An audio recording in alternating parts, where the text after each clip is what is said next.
এদিক দিয়ে ফোনটা নে উপর দিয়ে ভালো আছে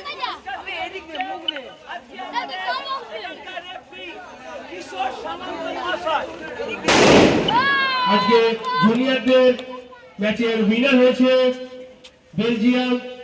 তাদের ক্যাপ্টেনের হাতে আমাদের উইনার্স ট্রফি তুলে দিচ্ছে আমাদের রেফারি কিশোর সামন্ত মহাশয়। সবাই একটা ধরে হাততালি।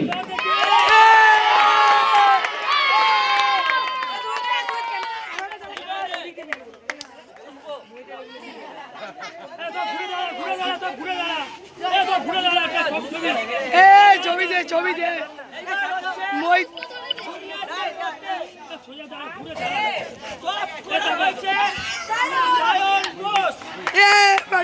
খেলেছি।